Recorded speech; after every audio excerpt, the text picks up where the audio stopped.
fish in water doesn't know it's in water. There comes a time where we've got to start questioning the air we're breathing. Is it bearing fruit? Is it real? Is it true? Can you test it and see that that's accurate? Or do you want to start reflecting and transforming your beliefs?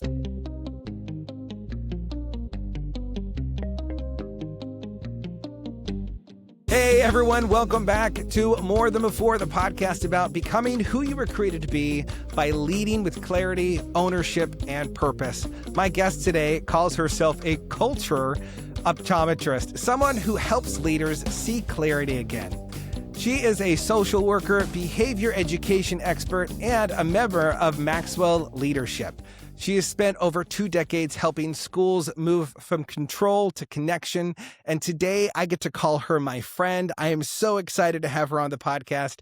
Bernii Godwin, welcome to More Than Before. Hi, Nathan. Thank you so much for having me. Tell us a little bit of where you grew up. I know you started your journey in South Africa.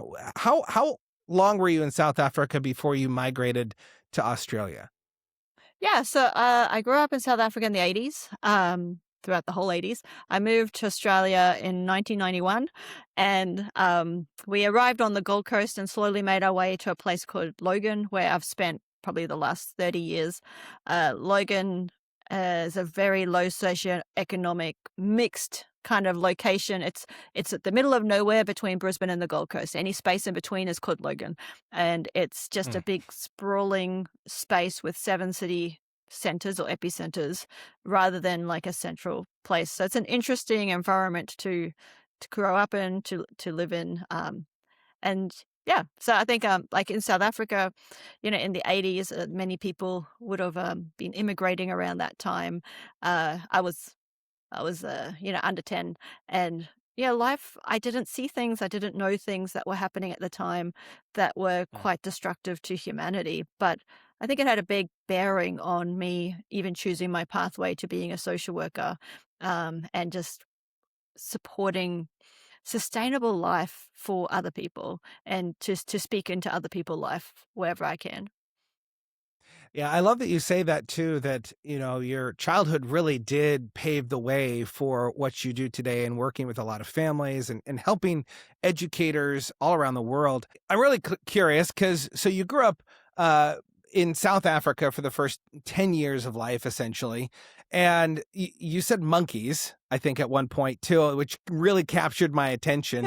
Tell us a little bit more. What was early childhood like? Kind of having, later on you had more of a blended family, but what was early childhood life like for you in Africa? Yeah, yes, monkeys, we had monkeys in our backyard. They'd steal our bananas off the trees. But I mean, I had a child lens. And so the way I viewed life in the 80s during apartheid was a lens that was very childlike. And I didn't understand the level of discrimination and harm that was going on around us at the time. I was born into it like a fish in water. That was my normal. As a young child, it was just my parents, my mum and dad, and my older sister, and we had, all the extended family were mostly in Africa too. But from the early memories, I had this deep injustice that something was wrong, and I really wrestled with that. I used to argue a lot with my parents that we should all be forced to leave the country because it doesn't belong to us. I had this sense of injustice, but I didn't know what to do with it. And even these days, I don't think I've reconciled some of that, but I understood that there was something happening here that didn't align with a core value that seemed inherent in my birth, but also meant that I didn't necessarily fit into my very predominantly white English environment. The particular place where we grew up was very English. It wasn't Afrikaner. It wasn't, it was English. And so it had its own blend of trauma and harm that it caused to other people that I think even as a child you couldn't help but be aware of. What was your relationship like with your sister? Was like between the two of you, were you the troublemaker? Were you the good student? Like who was Bernii? I was the youngest. I was terrified of, getting in trouble, getting it wrong. Um, my mum used to always joke and tell the story to everybody that I used to say when I was little, "I can't wait till I'm a grown up and have kids so I can hit them." Um, so I must have been smacked a lot. I would never smack a child, but yeah, I think, I was the goody two-shoes, and, Mm, I think that was probably quite difficult on my sister. She was I always thought she was good too, but, maybe had to work a little bit harder academically, and, um, my relationship with my dad was strong, hers was strong with my mom. In mm, hindsight, I they really did separate us as competition to each other, and it's only been in the last, ooh, I think, well, my dad passed away about 2 years ago, and in the journey of walking that out, my sister and I have started to really heal a lot of that wounding that came from mm. that competition between us, and, we used to often be told, "Oh, you hate each other." I was like, "As children, you just listen to your parents." It seems like an odd thing to say, but she is my person I would call right now if something crazy happened in my life. She still lives in South Africa. I was Mm, 8, she was 10 when we moved, and then she moved back when she was 18. So, she's still there with her family, her kids, and we are working incredibly hard to rebuild and reintroduce ourselves to each other. Uh, mm. I think it's a work in progress, but she has been one of the most remarkable, stable people in the last couple of months in my life that I had never seen coming, and I'm really grateful Mm. for that. I love that. It's so powerful. I think there's a lot of people that have experienced that of kind of your parents pitting you against each other. Mhm. And I think there's a lot of adult children that are now coming back around and rekindling those relationships. I'm curious for you, what have been some of the some of the key things that you've taken away from reestablishing that relationship with your sister? What's been beneficial to you in that? Look, I think one of the most important journeys I'm on, and it's current, it's not this is raw material, not, I'm living it out in person, but it's permission to question things that we've believed to be true for so long. What if they weren't originally our ideas? Or Mm, what if people have changed? Or what if it was filtered through a naivety or a lens of a narrow mindset that has actually shifted? And so we keep repeating maybe a story that doesn't actually exist anymore. And I think, for me, a big catalyst was when my dad passed away, because when someone significant in your world dies, structures change, and things that used to have meaning before don't carry the same meaning. But also, that person held certain structures in place that blinded us from seeing and feeling certain things. And when that dynamic changed, there was almost this moment. I remember this moment where my sister and I felt, you'd have to ask her side of the story, but I felt we spoke truth to each other. It was brutal and it wasn't mm, comfortable, but it was the first time I could tell her what I needed in the relationship. And I feel like her response was like, wow, I didn't know that.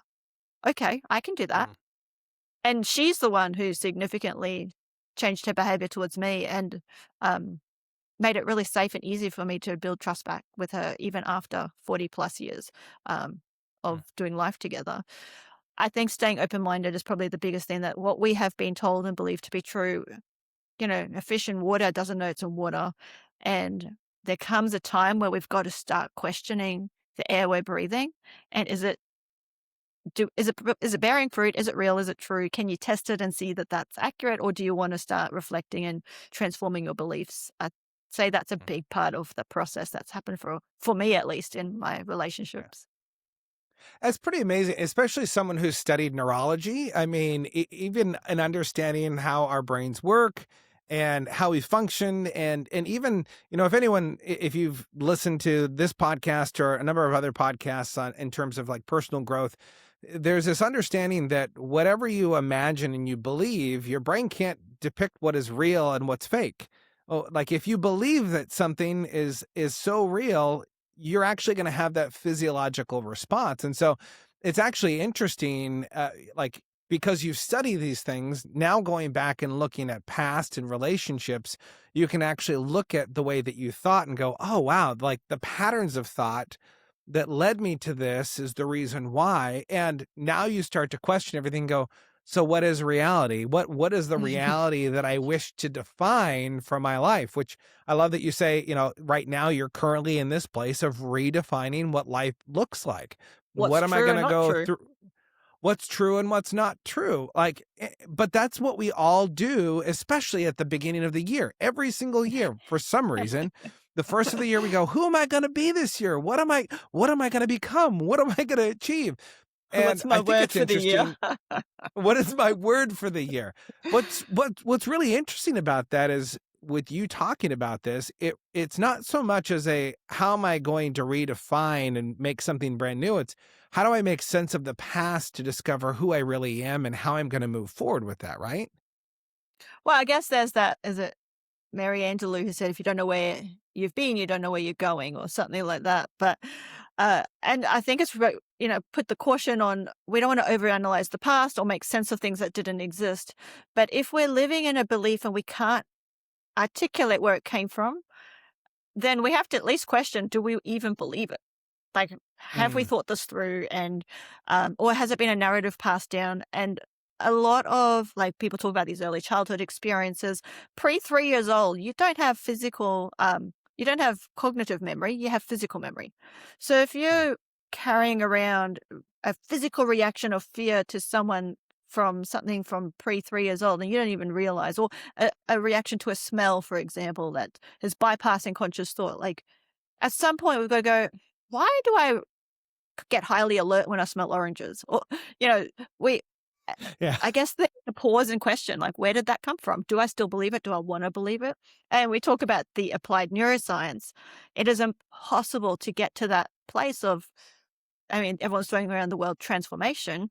I prefer the word intimacy. When we get to a place of intimacy within ourselves and um, someone I know uses the phrasing "into me, you see," if you break it down. Mm, That's the place when we are safe enough to question our core thoughts. But to get to a place of intimacy within ourselves, to question thought and to change what we believe to be true, requires us to move into what's known as the free state, the dorsal mm, vagal activation, fight, flight, freeze. So move into freeze state in a safe environment. And if you can move into that space in a safe environment, it's the environment where we can reflect, admit that we're wrong, feel safe in that it's intimate and it's vulnerable, and say, what do I really want to choose to do and to believe, and emerge with a new thought pattern. And I can't say that I've yeah. nailed this yet, but I'm certainly working hard to think through what I believe to be true and what I want to do with it. Mm. So you move from South Africa, you find yourself in Logan. Mm, Um, eh, what what was immigration like, migrating? What was that mhm. like as a child? What do you remember from that? And what do you like? How does a child experience that? Like, what do you remember from that? Because it's interesting because there's a lot of talk about migration in the world and people going here and people going there. And I think unless you really speak to someone, it's hard to get a good understanding of it. It's not like travel. It's not like you get on a plane ticket, you get a plane ticket and you travel to another place and boom, there you are, and you just stay. It's very different. What was that like for you, as a child, looking back at that now as an Yeah. adult? Firstly, I love that you asked that question. No one asks the children their experience. And Mm, it's actually quite impactful that you would even ask that. I moved here when I was 8.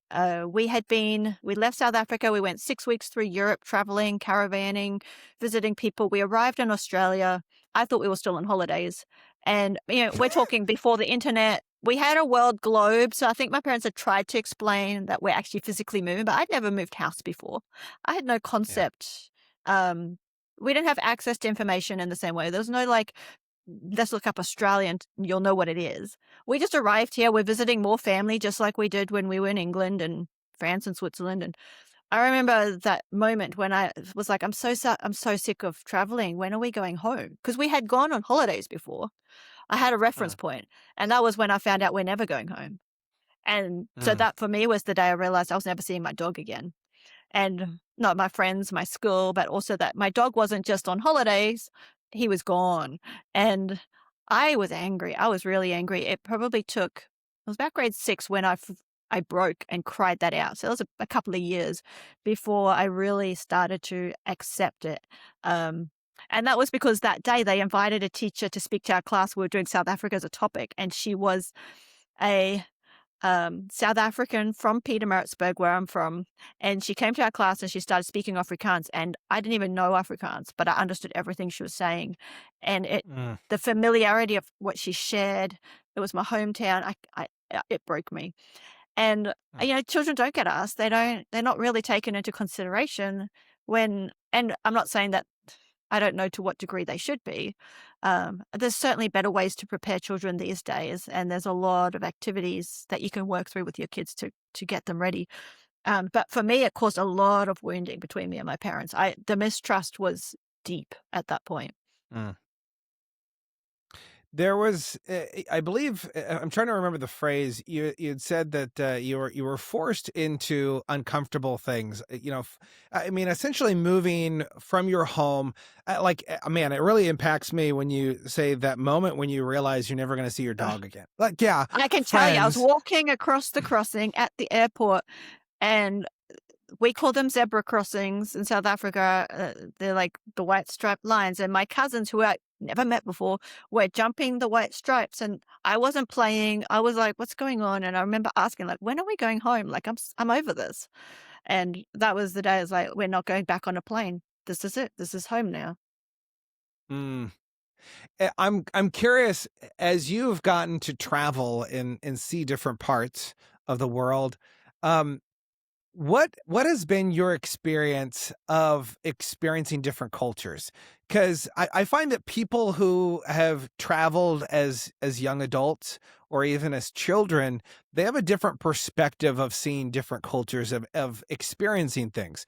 Even as a young kid, I didn't get to see a lot of places, but I remember the first time I ever went to Africa, I went to Sierra Leone, and in my head, I said to myself, the people that I'm going to see there, they don't know anything else. This is life.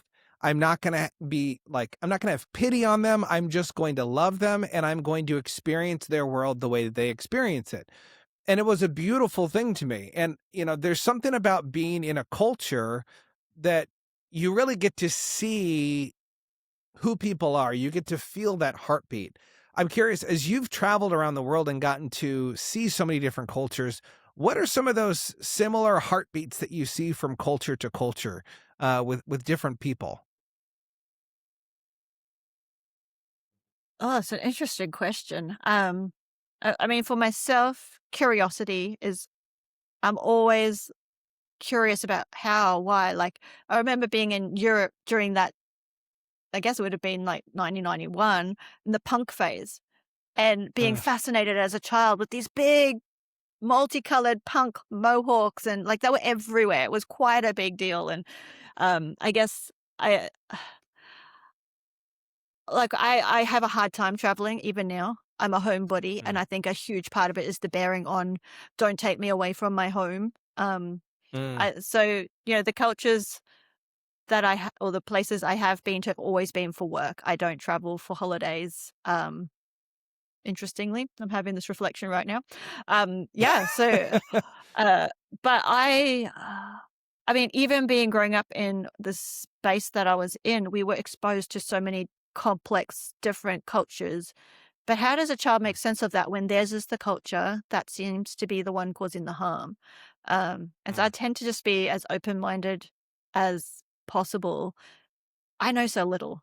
And when you're going into other places and you're seeing things like that don't really make sense. I think when the culture's so contrast, it actually makes a lot more sense. But when you go into cultures like England or America and you expect that to be quite similar, we're all from English speaking countries, going to English speaking nations, and we're all the same.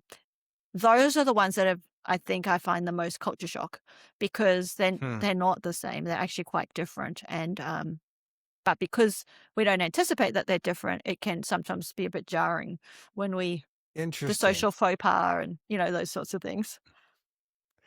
So you're growing up in Logan. When did you kind of have this bug of education of like, I wanna work with people that are from different economic backgrounds to be able to help people, to help with an education?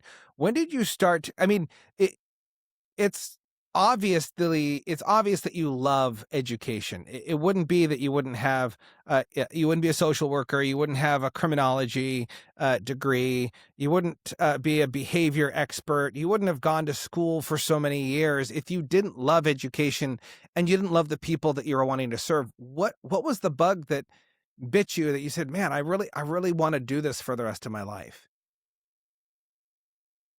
I think we have a really broken victim-minded culture, at least in Australia, that's built on, there's always a bad guy and we're out to get them and poor me. And I Mm, think that I wanted to find ways to explore, did it have to be this way? And I think one of the things that really impacted me, like every young, you know, early uni student goes and does like criminology or law because they want to be on SVU or some of the, Law and Order or whatever. Like they think, oh my gosh, this is real. Maybe there was a bit of a, influence there. But I did a prac in our juvenile detention center for a couple of weeks, and mm, we had just been learning about primary crime prevention in our subjects at university. And I mean, I was a mature age student. I didn't go straight from school. I flunked uni and all that. But when I saw what was happening in there, I was like, it's too late. What we need is primary crime prevention that teaches values and character and ethics and morals, and essentially teaches young people that they can take charge of their own lives, no matter what their history is. And that really drove me to go back and do more study, but also into um, programs outside the prison, and even working with, like, I worked with prep all the way to 12, so that's like 4 5-year-olds all the way to the 18-year-olds, and to consider how can we design human adult interactions with young people, children, to role model that you can actually make different choices regardless of mm. your family or your circumstances, or your culture, your age, your gender. So that's probably that was a driving force. And, if I could see a transformation in our education system towards a paradigm of genuine love and freedom and choices, that, that would be absolutely remarkable. But most people just want an easy, comfortable, punishment driven system. It's hard to go against the norm. Mm. Well, it's really easy to point in everything else that has brought you to this place, right? It's kind of Yeah. funny because as you and I, we've been studying all this kind of stuff for a long time, and so to us, it makes sense. But every single decision is a choice. Hmm. There's the circumstances around you, yes, that we don't always have control over, but it's kind of like I was reminded of this story. I was taught this story a long time ago when I was doing martial arts, and that essentially this guy gets his black belt, and he decides to go down to the worst place in the city, and he's just going to walk through the worst place in the city. And the rule is that once you got your black belt, you never fight Yeah. anyone outside of the Hmm. school unless you understand that you're going to kill the person. Hmm. And so this person, brand new black belt, gets their black belt, walks out of the school and walks down to the worst place, gets in a fight, injures the person, and comes back to the school the very next day, and they get kicked out of the school. Well, why did I get kicked out? Well, because you went looking for trouble. Hmm. There's actually an old parable about a Japanese master who had walked down the street. And this one specific street, it was famous because there was a bull, and the bull would always charge after people. And this Japanese master walks down the street. He sees the bull start to charge, and he punches the bull right in the head, kills the bull, and he walks on. And that's the end of it. That's the end of the story. And the reason for the story is this Japanese master was a disgrace because he did not honor or respect his environment. He put Hmm. himself in a bad place. And I find this a lot with people, and you know this too. We tend to put ourselves in really bad places, and then we tend to blame everyone else for why we're there. Now, that's not always the case. Sometimes we're in those different positions, but there's an ownership piece that we always have a decision that we can make that will make our lives just a little bit better, move us in a little bit better of a direction until we can get to a good place. You have experienced a lot of failure in life, especially failing in uni. Um, Many times. uh, Before you I'm move on to your surprised I didn't question, fail. I really want to challenge your point a little bit. Is that Go okay? for it. Yeah, of Because course. because No, I you one cannot. I 100% agree that we're responsible for the decisions we make in our life. But I also suggest that there is a need at times we need to use a trauma lens. And when you put Yeah. the trauma lens on, the applied neuroscience shows us that our conscious thought lags behind our active behavior most of the time. And Mhm. a lot of the reason we say, well, you knew better. So, well, conscious thought didn't kick in until a microsecond later, and now I'm back in the same position. And, Mm. I think, I'm in my 40s and I have been repeating the same bad mistakes for years and years. And it's almost like I couldn't see them. And some people call them Mm. blind spots, and sometimes they are blind spots, but sometimes they're known blind spots, and we keep doing it. We're like, why do I keep doing this? And it's Yeah. because of these patterned behaviors of familiarity that, we wrestle to do something different, and it's so hard and challenging. We fall back into those patterns. So I'm just saying that we don't want to also victimize those people who do keep repeating, but also Yeah. we want to work towards that self-awareness that we can make a different choice. But that process of learning to do that, we say it can, like for kids in schools, 1,000 repetitions of a positive experience versus the one repetition of a negative experience. Because the Mm. relearning process, the brain doesn't care about all the good things that happen, that it vets that because that's not helpful. It's about survival. Mm. So it's going to pay attention to the thing that threatens survival. And then, like the point you made earlier about replaying that over and over again, that Yeah. becomes the narrative that we start to think is true and real. So I think it's the both end. We are responsible for our Yeah. choices 100%, but we need to have a compassionate trauma lens. That part of the reason we're not making those different choices is because we don't yet see that we can make those choices, or even that we should Mm. because it's our normal. And so a lot of people end up in pretty dangerous situations because they don't yet realize the control that they have over themselves. I like to call it a journey, and we're going on it. Mm. There's no like there, because as we get to there, there's a new journey. It just keeps moving. But we're all on this journey of figuring out who we are and that we can control ourselves. And we're at different places. So I just always cautious, I guess, about, there's one school of thought. There's more Yeah. than one school of thought. Well, I love that because it reminds me of a book that I'm currently reading right now, and I love that you talk about pattern, and it's pattern recognition, It is. specifically habit Hmm. recognition of Or what are the habits in your familiarity. life. Yeah, or familiarity. What are those things that you constantly find yourself in that puts you in a rut, essentially? Because that's what our Mm. brain is designed to do. It's designed to get ourselves in a nice rut and keep on going in that rut because that rut has got us to where we are. We've survived this far Well, and by staying sometimes in the things rut. in the rut are actually serving a purpose, and that they're Hmm. protecting our survival. So if every day part of your routine is stopping to get a coffee, and this is me. I used to do this every single day, and it was the comfort of the same place. The people knew me. It was routine, and I tried to drive past the coffee shop. I couldn't do it. I had to go there because I had created this pathway of repetition. And it felt like this rut. I was spending all my money on coffee. And in fact, the Mm, only thing that really broke it was I moved. When I moved from that location, I didn't establish a new coffee shop routine uh, at mm, my new location.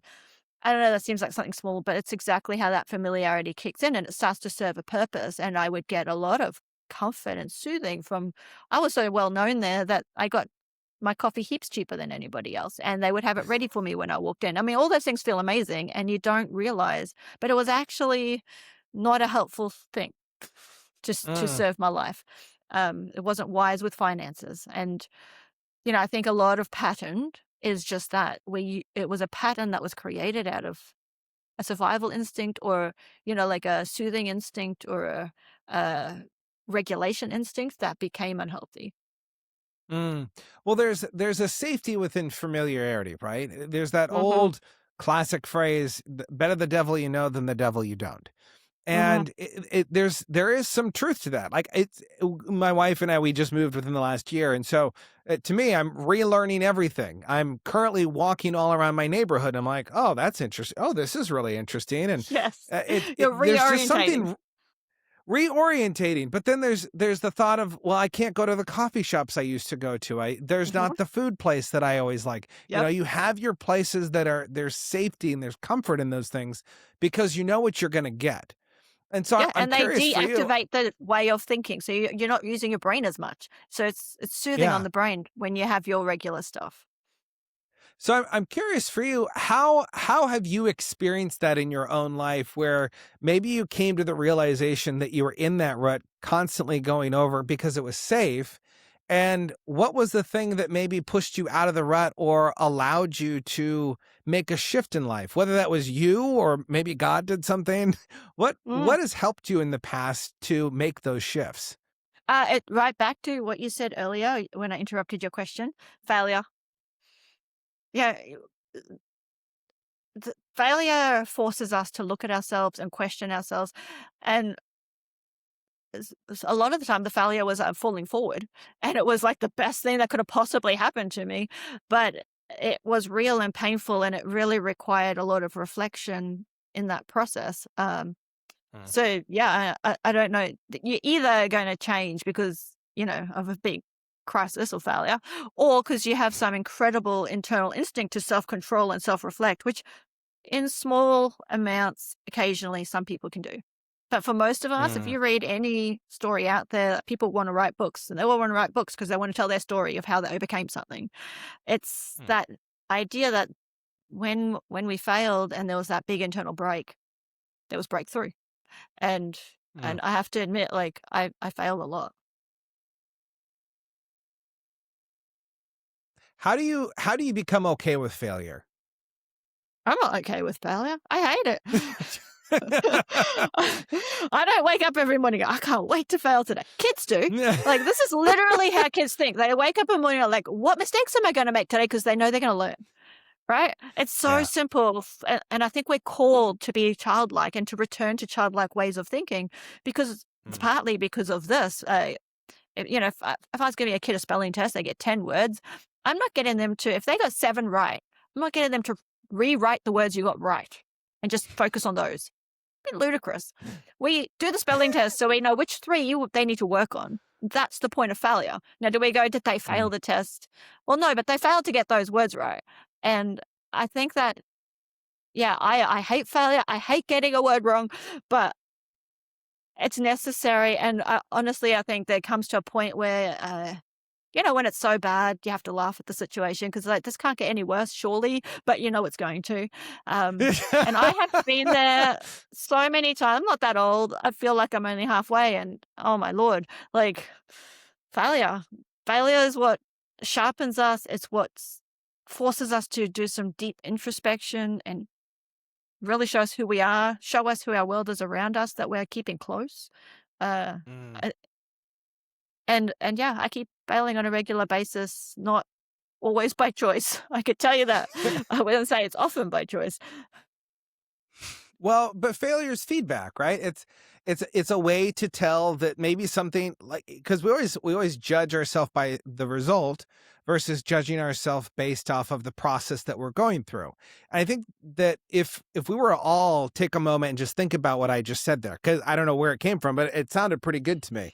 When you focus on the process versus the result, then you have an opportunity to change things within the process to get a better result. But if you're constantly looking at the result, you can't change the result without changing the process. But if you're focused on the result, you're never going to change the result because you have nothing, you can't do anything with the result.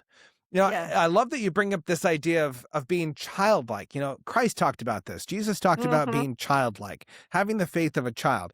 There's there's something else that's really fascinating to me, and I think that you have a lot of knowledge about this, is Christ talks about people like sheep. Mhm. Sheep are very interesting creatures.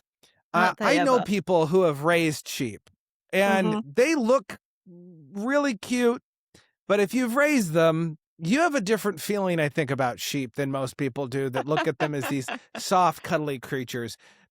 Tell everyone a little bit about when did you get to care for a sheep? How did that come about? And what were some of those lessons that as you look back now, you go, man, the people that I serve now, they're pretty much like the sheep that I was working with a long time ago when I was a kid. What a funny question. Um, I have so many metaphors using sheep, but largely because I have intimate lived experience. So when I was in high school, I was part of a school that had agriculture, and I was allocated a sheep. His name was Charlie, and he was the only ram of the fold or the pen. I don't know what we call it. But my mum worked at the school, so I spent a lot of time after school. I'd be the one feeding the sheep, and we used to feed them McDonald's buns. McDonald's would give us all their leftover hamburger buns. The sheep were well fed on McDonald's. But my sheep, eh, so we would show them. So we would compete with them. We would teach them how to stand properly, and we would be given the shears to learn how to shear them and walk them and all that. And so Charlie got to know me, and I think when I think about that scripture verse around that, the sheep know my name. Mm, When I call them, they come. They know my name. It's so deeply personal because yeah, we had these multi ovals, so like massive ovals, and the sheep pen was right at the back, and I would call out to my sheep to Charlie from long way off, and he'd be at the fence making his little cute little noises at me, waiting, and I'd get him out, and I didn't have to have him on a halter because he would follow me, and we would walk around the mm, oval and hang out, and he'd eat the clover, and he was my buddy, and it's he never questioned me. He never held me accountable. He just followed me. And mm, I think like that's been a really amazing picture in my mind to my relationship with Jesus. Like he is the shepherd and he knows mm, my name, and it's not for me to question him or to hold him accountable. It's for me to follow him and to listen out for him and to come when he calls and be responsive. So, I think that's as a leader, when I'm in a leadership role, I think that's a really significant piece of the puzzle to be holding and to never let go is honoring the people that you're leading. I'm mm. not saying they shouldn't question you and they shouldn't hold you accountable. That was my metaphor with Jesus. Please don't get that right. But that we honor the people that we're leading and lead them into safe pastures. I never took Charlie on the road. I never took him like down to the river where it was so muddy he'd get bogged. Like I only took him to good, healthy, life-giving places and Mm, and cared for him and made sure all his needs were met and made sure that he was healthy. Um once a shepherd leaves, it's very hard for a sheep to connect to a new shepherd. And Charlie wasn't able to do that. They had to actually remove him from the school because he hmm. was no longer safe for others. So yes, maybe I had a codependent sheep. But I think this is you're flirting with my passion topic, which is as a leader, if we're talking about connection and how do we connect and have that deep, intimate connection, then we have to ask, what does connection mean? And to ask what connections mean is like, well, for me, it's equal measures of relationship responsibility. Mm, That's what connection means to me. So then we've got to think through, well, how does that apply to this idea of sheep? And to just a brief teaching moment, we're talking about polarity. Relationship responsibility are two opposing polarities that require each other to exist. Much like when you woke up this morning, you breathed in and you breathed out, and you just have been doing that all day. I'm assuming there wasn't a point. You didn't be like, you know what, like at 2 o'clock, I'm just going to breathe out from now on, right? yeah. Okay, so polarity is like think of an infinity loop going round and round. Breathe in, it's really good, but now it's bad. So you're down the loop because my lungs are empty. This is bad, so I breathe out. That feels really good. Now, I need more air, so that's bad, and you go back and forth. This is the same with responsibility relationship. There's good levels of responsibility, good levels of relationship, and unhealthy, harmful levels of both relationship and responsibility.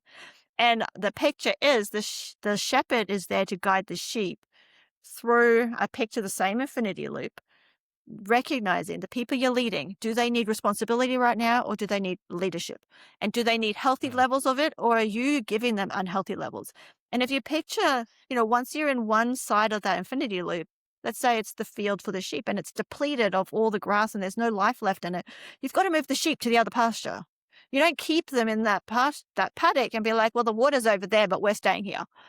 It's mm, so too many schools of thought, and particularly in leadership theory, but I see this in education with kids all the time, is you have to pick one or the other.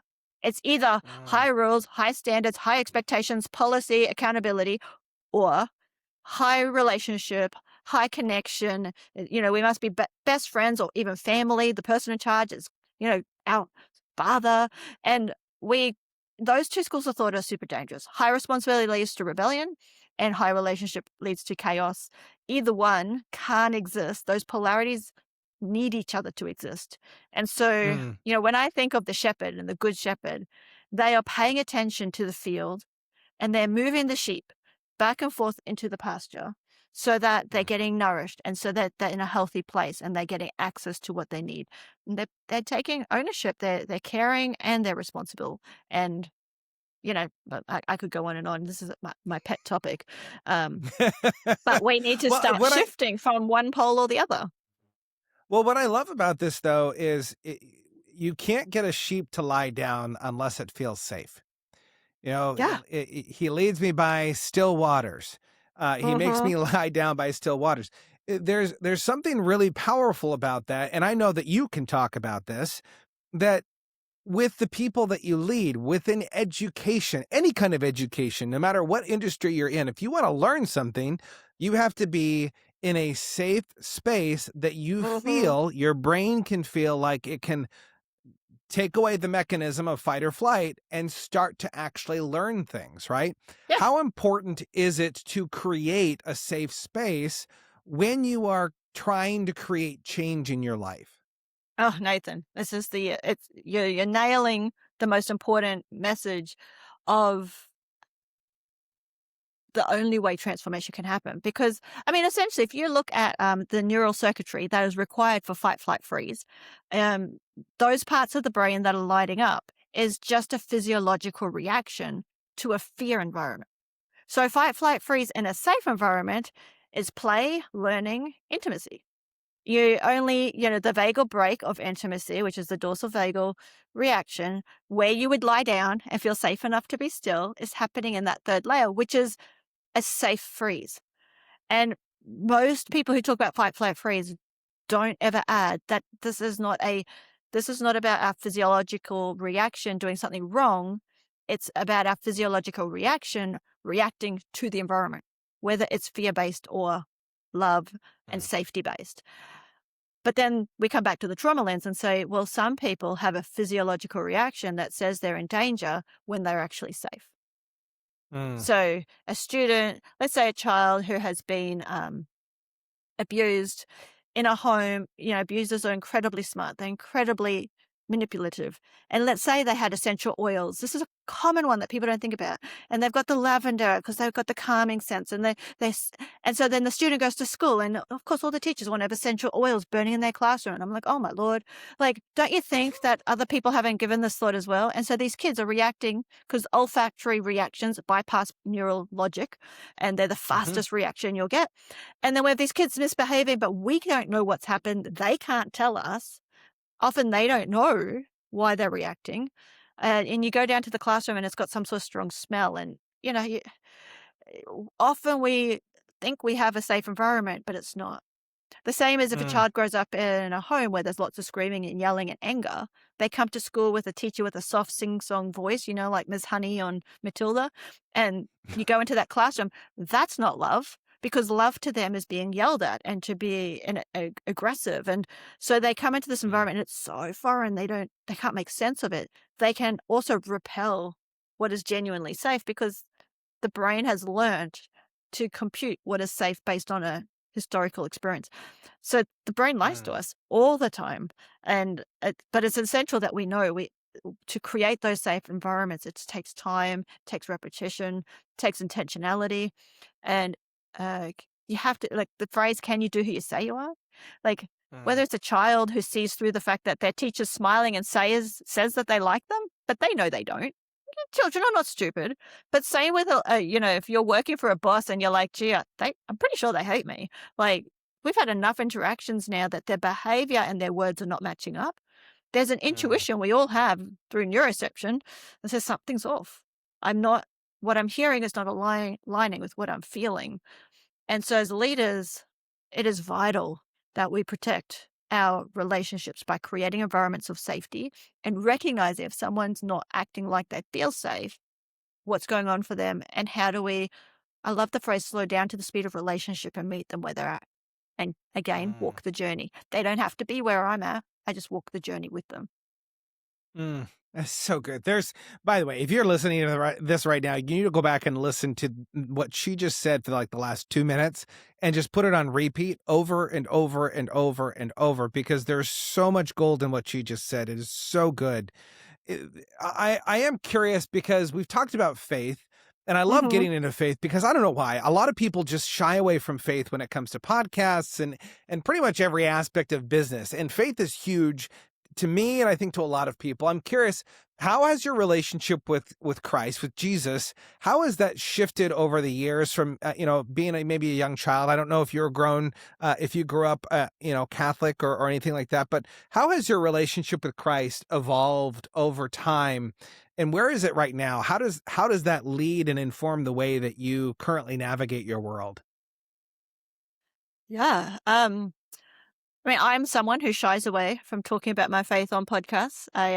Or even in my Which is why I books, asked. No. yeah, I don't talk about it because I work with schools and, I work with Yeah. faith-based schools and non-faith-based schools and, but I am a person of faith. I grew up just general Christian believer of Jesus, and I was exposed as a child. I've always had my own intimate experience of faith. I think the reason I shy away from it is just to stay neutral and, uh, I guess, I think everybody in every culture, there's a higher power Mm. because everyone gets to a place in their life, through mistake making usually, where they are like, "I don't have all the answers, and if I don't have all the answers and this is it, this can't be it. There's gotta be something bigger than me." And Mm. so I think I've been on that journey in different layers many times. My experience with my faith journey personally is I do ballroom dancing. It's, my greatest joy is my Okay, you time on can't the you dance can't floor. just say you do ballroom dancing. You're a gold level ballroom dancer. Like No, that's like I learnt my first gold step last week. I'm just touching well, into gold.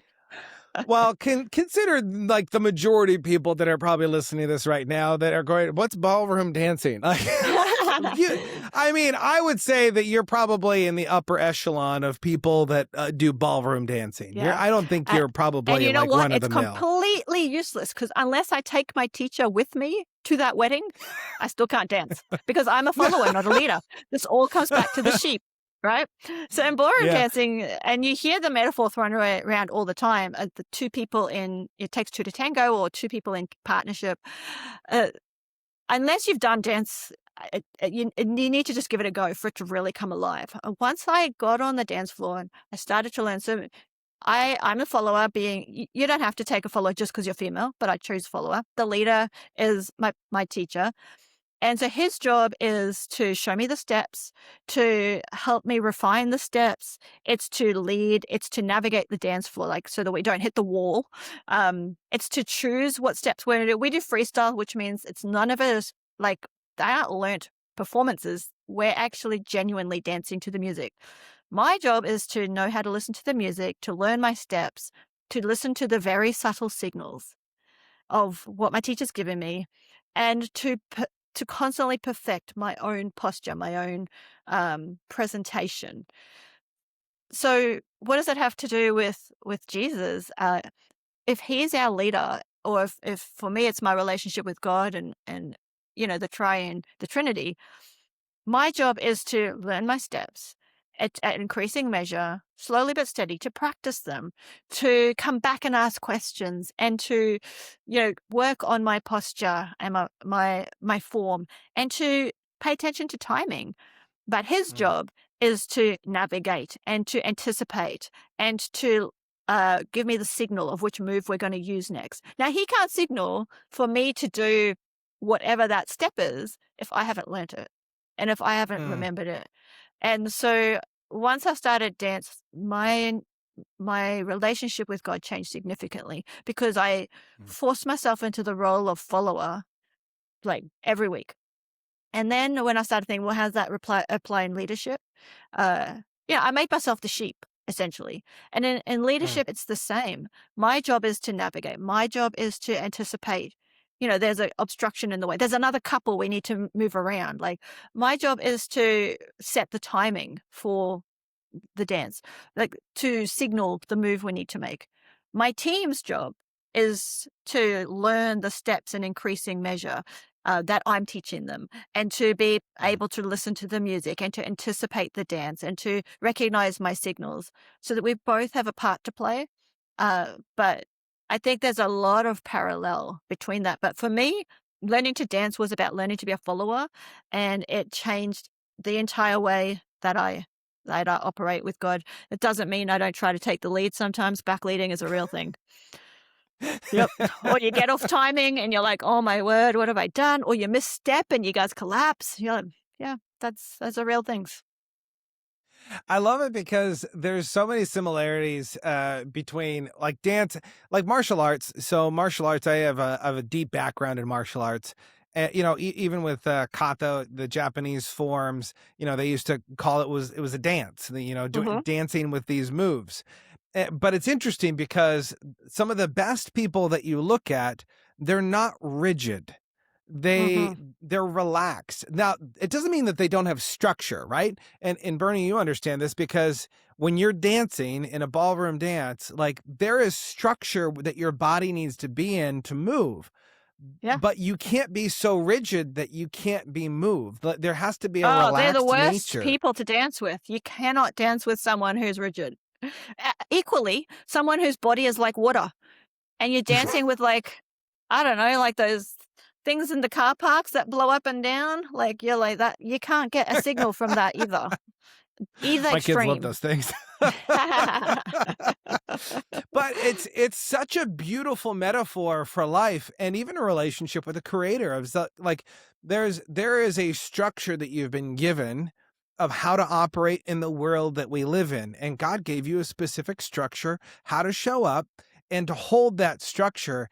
And then there's this other aspect, like you don't want to be loosey goosey. You don't want to just, be the floater thing. I don't even know what they call. There's a I name don't know for what them. they're I can't called. think of what they're called. But I don't know. you don't want to be that, but you also don't want to be a rock. Like you want to be able to move. And I think that's one of the things that I think a lot of what we're talking about right now is that there is a structure of who you're created to be. And then there's a point where you have to say, okay, I know the structure, and now I have to allow God to lead me. Now I need the good shepherd to lead me.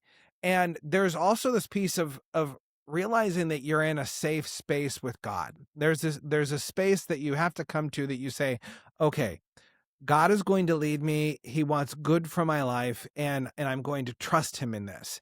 Mm. And as a Oh, sheep, it's me, intimate. yeah, it's intimate. But if you don't have the intimacy, all of a sudden it just looks like this person in the sky that's trying to beat you down. He's trying to make me move from this beautiful grassy, well, it's not really grassy anymore, this muddy place that used to be, grassy, but why is he moving from me from this? This is so familiar. This is so good. Yes. And I think it's a beautiful testimony of kind of where we are as a society and world that are we looking around us to say, okay, where is the safety to explore, to really discover who we're created to be? And are we allowed to move in that? Are Yeah, we allowed we're to we're be? desperate for intimacy. That's what Yeah. the world's crying out for. But let's add that. Let's layer up what you're sharing there. When you go to dance, I don't know if it's the same in martial arts. When I did bronze and I did all that level, I was like, yeah, I'm starting to nail it. I've got all my steps. And then I go to learn like the next thing in silver. And suddenly my teacher's like, so everything that we learned about the structure in bronze, we need to unlearn that. And it's a whole new step pattern. I'm like, what are you talking about? Like, I just nailed that. He's like, oh yeah, so we don't do, when you're a beginner, you just kind of stepped, then you did bronze and you kind of started to have some fluid. But now we're going to do this, like, I can't remember what they call it, some smooth step. And I was like, oh my Lord, like, you're telling me I've got to relearn every single thing through a new paradigm. He's like, yes, we need to unlearn everything you learned and relearn. And then you get to level 4, whatever. And it's like, oh my word, we got to do this again. How many times? He's like, oh, we keep doing this. This is how we learn. So you learn. And I used to think, oh, how in the world, why don't they just teach us the right step from the beginning? And it's kind of like kids at school, like they do space every single year. And you think, like, why Mm, do they do space and prep and year 1 and year 2 and year 3? Because they're layering up the concepts and they're broadening their understanding. And it's where we don't pivot and we don't unlearn what we've learned and relearn. Right now, the mm, neuroscience is a great example because it's transitioning from the triune brain and the 3 parts and the flip the lid and, the limbic system and all those things that are no longer accurate. And so all the, mm. new science is coming out. We're being asked to unlearn what we learned and recognize it and honor it as something helpful that's got us to where we are, but now relearn a new way of thinking. And, it's going to take years for people to catch up with that because, like you said, we want to stay in the muddy field that's familiar. Mm. And I think part of the journey is coming to a place where, we got to be ready when when our, life says to us, it's time to unlearn what you learned and time to relearn a whole new dance. And you're like, oh, word, like, okay, let's do it again. I Let's love it. start from the beginning. I love that because it really shows who the really smart people are in the world. Those who are willing to unlearn everything to relearn it the right way. Because Well, no, I no, it's not think the I right think way. It's the next level. it's It the wasn't next level. It's wrong. it's Yeah. Yeah, yeah, and I love that you bring that up too because it's just a different way to do things. It's a better way. It's a Yeah. more advanced way than what we knew. But in order to get to where we are today, we had to go through those steps. Similar Yeah. to what you're talking about with dance, similar within martial arts. Yeah. And the upper levels, you don't see people chambering, which is essentially like preparing to do a block. People just block. Like you don't Mhm. have to go, okay. It reminds me of, I don't know if you ever saw the Napoleon Dynamite movie. It was a horrible movie. Don't go and see it. But there Okay. was this point where like he's across from his teacher and his teacher begins, or he's in a fight or something like that. And the guy kicks him and he says, whoa, whoa, whoa, whoa, whoa. We didn't bow first. You have to bow before you start. And and there is a flow to learn, but then you also have to graduate to the next level. You have to constantly progress. And I love that you bring that up. There has been so many amazing things that we've talked about. Before we kind of wrap up, though, I do want to ask you, I've been asking this question a lot recently, and I think it's a good question. Maybe it's not. I think it's good. When you hear the phrase more than before, what does that mean to you? I'm immediately taken to the metaphor of leveling up in dance. Uh, it's to me, it's the idea that you know today I was here and tomorrow I know a little bit more, and that I have been intentional to pursue that. I think about when I did my first competition when I was a bronze student. Could you imagine if I still danced like that? Like, oh my word. How humiliating. The goal isn't to stay there, right? But Yeah. that's how a lot of people think. They want to stay and they want a fixed mindset in comfort. And more than before, to me, is embracing mystery over certainty. And look, I'm the first to say if I could make everything certain, I'd love control. Love it. But you know what? There's no living in control. And Yeah. yeah, so more than before to me is yesterday, I'm not the same person today. And I won't be the same person tomorrow. And that's okay. Um, that's what comes to mind. Yeah. I love that. It's so good. Bernii, I have absolutely loved our time together. For all of you guys listening, if you want to find out more about Bernii and all the great work that she's doing, learning about education, how to use some of the concepts that we've talked, you can obviously tell that she's not passionate about any of these things that we talked about. But if you want to connect with her, if you want to learn more about her work and how you can get involved with some of the things that she's doing, it'll be in the show notes. You can go check that out. And for all of you guys listening, make sure that you like, subscribe, share this episode with someone that you know that maybe is going through some change. Maybe they need to understand that there's some safety that needs to be in place, but there's also good things that are around the corner. Until next time, be more, see more, and experience more than before.